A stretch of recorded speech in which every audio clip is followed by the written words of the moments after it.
Students, आप सभी का स्वागत है हमारे चैनल बोर्ड सॉल्यूशन पे। आज के इस वीडियो में हम कक्षा 10वीं का छत्तीसगढ़ माध्यमिक शिक्षा मंडल रायपुर द्वारा जारी अक्टूबर माह के असाइनमेंट में गणित विषय के सभी प्रश्नों के उत्तर देखने वाले। चलिए शुरुआत करते हैं। शुरुआत करने से पहले यदि आपने अभी तक वीडियो को लाइक ना करा हो तो जल्दी से कर लीजिए ताकि आपको सारे विषयों के असाइनमेंट के सॉल्यूशन मिल सके। इसके अलावा वीडियो को शेयर जरूर कर दीजिए अपने सभी फ्रेंड्सों के साथ में, अपने दोस्तों के साथ में, और व्हाट्सएप ग्रुप में भी जरूर शेयर करें ताकि आपके फ्रेंड्सों की भी हेल्प हो। और साथ ही सब्सक्राइब जरूर कर ले ताकि कक्षा 10वीं के सभी विषयों का असाइनमेंट आपको मिल सके।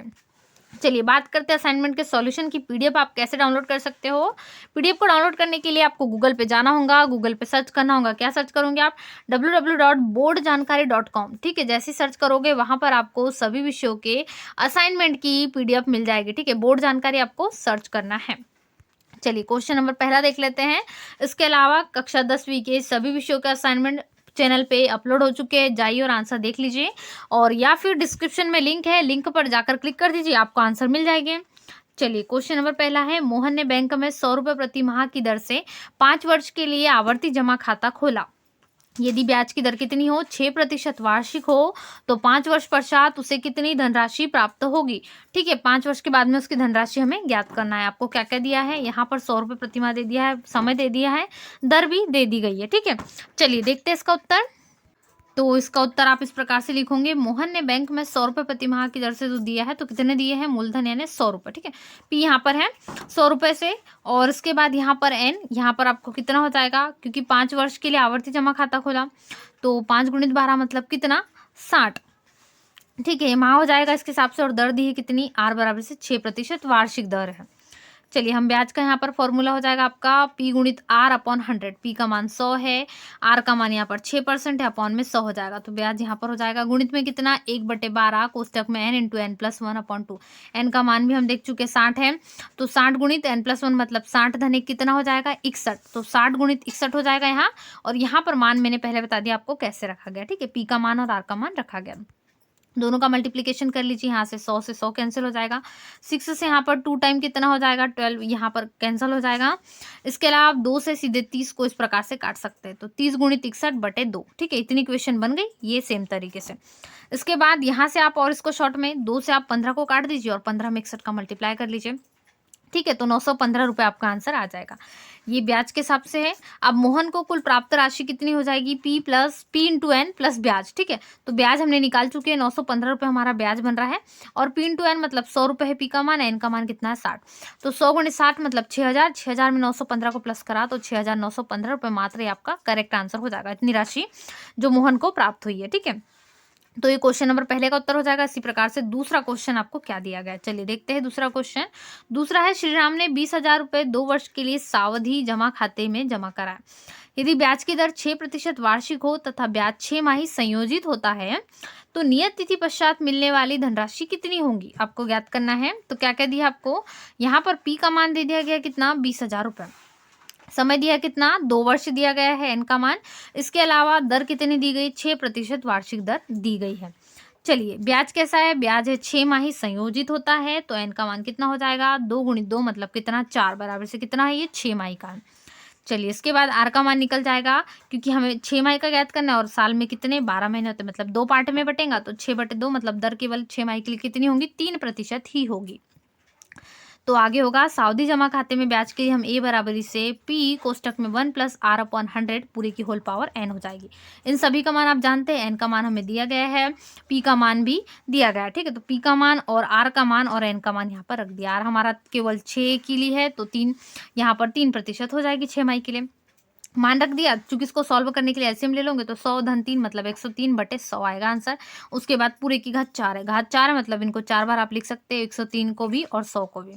ठीक है, सेम तरीके से अब आपको 20,000 में कितने जीरो दिख रहे हैं? यहाँ पर आपको दिख रहा है 4 जीरो, मतलब जो नीचे के हो 4 जीरो भी आप इसी प्रकार से कैंसिल कर सकते हैं, मतलब ये 2 जो 100 इनकी कोई वैल्यू नहीं है, इसके अलावा जो बाकी 100 इनकी वैल्यू। ठीक है, तो इतने में आप मल्टीप्लीकेशन करके आपका आंसर इतना निकल जाएगा, तो ये आपको निकाल लेना है।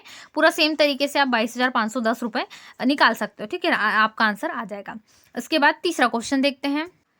चलिए तीसरा क्वेश्चन है, समीकरण हल करना है। cos theta upon 1 minus sine theta plus cos theta upon 1 plus sine theta is equal to कितना? 4 है।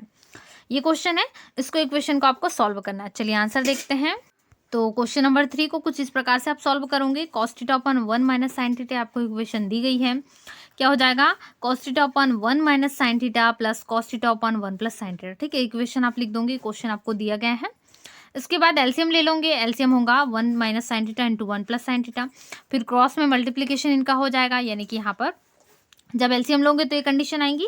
इसके बाद यहाँ पर कोष्टक को आप खोलोगे, मतलब cos थीटा में 1 का मल्टीप्लाई है तो cos थीटा, फिर cos थीटा में sin थीटा का मल्टीप्लाई है तो cos theta into sine theta. Same प्रकार से यहाँ पर हो जाएगा मल्टीप्लीकेशन।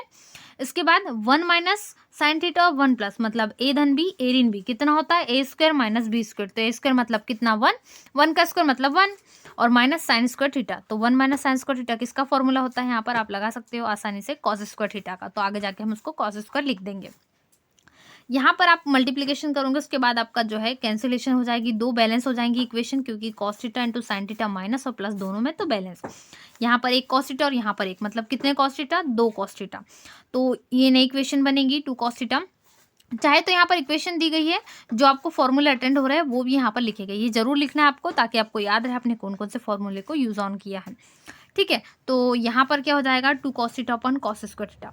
एक cos थीटा से एक cos थीटा कट गया, मतलब कितना? 2 अपॉन ओनली cos थीटा बटा, और इज इक्वल टू कितना है? 4 पहले से ही है। हम क्या करते हैं? cos थीटा को इधर ले जा लेते हैं और 4 को नीचे ला लेते हैं। तो बस सेम इक्वेशन में यहाँ पर हमने कर दिया, 4 को नीचे ले गया, cos थीटा को ऊपर कर दिया, क्योंकि ये पक्षांतर विधि होती है, भागित नाम गुणित और गुणित नाम भागित होता है। तो ये हो गया, हमने 2 से 4 को कैंसिल कर दिया, मतलब 1/2 आ गया। cos थीटा बराबर 1/2। हम जानते हैं cos में 1/2 किसका मान होता है? cos 60 का। मतलब थीटा का मान कितना आ गया? 60 डिग्री, यानी 60 डिग्री राइट आंसर हो जाएगा थीटा का मान। तो इक्वेशन एकदम से सरल हो जाएंगे और सॉल्व हो जाएगी। चलिए, इसके बाद अगला क्वेश्चन है, क्वेश्चन नंबर 4 देख लेते हैं। क्वेश्चन नंबर 4 है, सिद्ध करना है आपको 10 15 degree into 10 36 degree into 10 45 into 10 54 और 10 75 इज इक्वल टू कितना होना चाहिए? 1। यानी आपको प्रूफ 1 करना है, बाया पक्ष लेके हम इसको सॉल्व करेंगे। ठीक है, तो लेफ्ट हैंड साइड यानी एलएचएस हमारा कितना है? एलएचएस हमें दिया गया, इतना हमने एलएचएस लिख लिया। हमको प्रूफ करना है आरएचएस, तो यदि आरएचएस बराबर आ गया तो हमारा आंसर करेक्ट हो जाएगा। ठीक है, इतना दिया गया है। हम यहाँ से क्या करते हैं? 2 में सेपरेट कर लेते हैं, यानी ये 50 डिग्री को और 75 डिग्री को हम सेपरेट करते हैं, क्योंकि 10 कितना हो जाएगा? 90 हो जाएगा, तो हमें आसानी हो जाएगी। इसी प्रकार से हम 10 36 और 54 को भी कन्वर्ट कर लेते हैं, क्योंकि ये दोनों कितने हो जाते हैं? ये दोनों भी 90 हो जाएंगे, इस कारण हम दोनों को सेपरेट कर लेते हैं। बाकी सिर्फ बच रहा है 45, तो उसको अलग कर लेंगे, क्योंकि 10 45 का भी मान हम जानते हैं कितना होता है।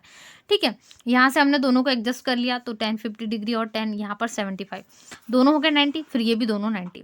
इसके बाद हम क्या करते हैं? इसके बाद हम यहाँ पर इसको एडजस्ट कर लेते हैं, तो ये क्वेश्चन हमारा बन जाता है, क्योंकि 10 45 का तो हम अरेंज कर चुके हैं।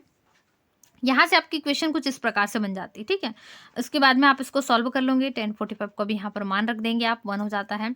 इसके अलावा यहाँ पर इसको इसी प्रकार से सॉल्व कर लोगे, तो आपकी इक्वेशन ये बन जाएगी। कॉट की जगह पे 1/10 होता है, tan थीटा cot थीटा होता है, तीनों का मान कितना हो जाएगा? 1 हो जाएगा। ठीक है, इसी प्रकार से तो यहाँ पर दाया पक्ष आ गया आपका 1, यानी LHS इज इक्वल टू कितना आ गया? RHS। तो आपका क्वेश्चन प्रूफ हुआ।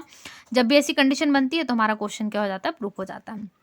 तो ये हम आज देख रहे हैं क्लास 10th मैथ्स के। इसके अलावा बाकी विषयों की भी कक्षा 10वीं के सभी विषयों के असाइनमेंट के आंसर चैनल पे अपलोड हो चुके हैं। जल्दी से जाइए, आंसर्स को कंप्लीट कीजिए, या फिर डिस्क्रिप्शन बॉक्स में लिंक है, वहां से जाकर भी आप असाइनमेंट को कंप्लीट कर सकते हो। इसके अलावा चैनल पे नए और अभी तक सब्सक्राइब ना करा हो तो जल्दी से कर लीजिए, ताकि आपको कक्षा 10वीं की जितने भी असाइनमेंट है सभी के प्रश्नों के उत्तर मिल सके। और दोस्तों में वीडियो शेयर करना बिल्कुल भी ना भूलें। चलिए, क्वेश्चन नंबर 5 है। चलिए, क्वेश्चन नंबर 5 है, मान ज्ञात कीजिए। आपको किसके मान ज्ञात करना है? tan स्क्वायर थीटा, कोष्टक में है 1 प्लस cot स्क्वायर थीटा। ठीक है, क्वेश्चन नंबर 5 है, केवल 2 अंक का है, तो ये भी हम देखेंगे। इसके अलावा क्वेश्चन नंबर 6 भी कुछ इस प्रकार से है, ये भी 2 अंक के लिए है। cos square 65 degree plus cos square 25 degree, दोनों का मान आपको ज्ञात करना है। ठीक है, वैल्यू ज्ञात करना है, फाइंड द वैल्यू ऑफ इतने। तो दोनों के आंसर देखते हैं। तो चलिए हम इसका सॉल्यूशन स्टार्ट करते हैं। हमें क्वेश्चन इस प्रकार से दिया गया है, क्योंकि हम जानते हैं 1 प्लस cot स्क्वायर थीटा कितना होता है? cosec स्क्वायर थीटा होता है। ये फॉर्मूला होता है ट्रिग्नोमेट्री में, आप जानते होंगे ट्रिग्नोमेट्री जो सर्वसमीका होती है उसके अनुसार। tan स्क्वायर थीटा को हम क्या लिख सकते हैं? Sine square upon cos square theta.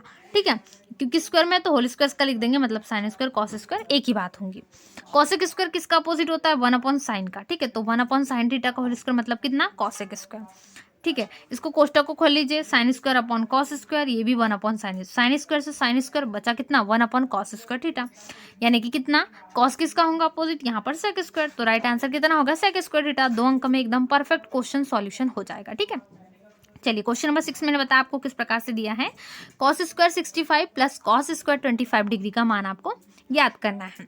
तो 65 को हम टुकड़ों में तोड़ सकते हैं। 90 में से 25 यदि माइनस करते हैं तो इतना हो जाता है। कॉस स्क्वायर 25 को तो हम जैसा का वैसा रखते हैं क्योंकि हमें यहाँ पर साइन लाना है, ठीक है। तो क्योंकि वैल्यू कितनी आनी चाहिए, 1 आनी चाहिए, तो ये हो जाएगा। यानी वैल्यू तो नहीं पर आप इसको सॉल्व करेंगे, ठीक है। तो यहाँ पर कॉस स्क्वायर 90 माइनस थीटा कितना होता है, साइन स्क्वायर थीटा। थीटा मतलब कितना, 25, तो 25 हो जाएगा। साइन स्क्वायर थीटा के मान यहाँ दोनों सेम है, मतलब कितना, sine square theta plus cos square theta is equal to 1। ये सर्वसमीका पहली होती है ट्रिग्नोमेट्री की, ठीक है। तो ये आंसर हो जाएगा। तो आज के इस वीडियो में हमने कक्षा 10वीं के यानी क्लास 10th के मैथ्स के कंप्लीट सॉल्यूशन देखिए अक्टूबर माह के असाइनमेंट के जो आपको पूछे गए थे।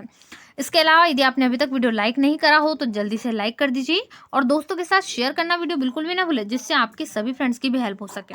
इसके अलावा चैनल पे नहीं हो तो सब्सक्राइब जरूर कर ले। कक्षा 10वीं के सभी विषयों के असाइनमेंट के उत्तर चैनल पे अपलोड है, जाकर जल्दी से सभी विषयों के असाइनमेंट के आंसर्स को कंप्लीट जरूर कीजिए।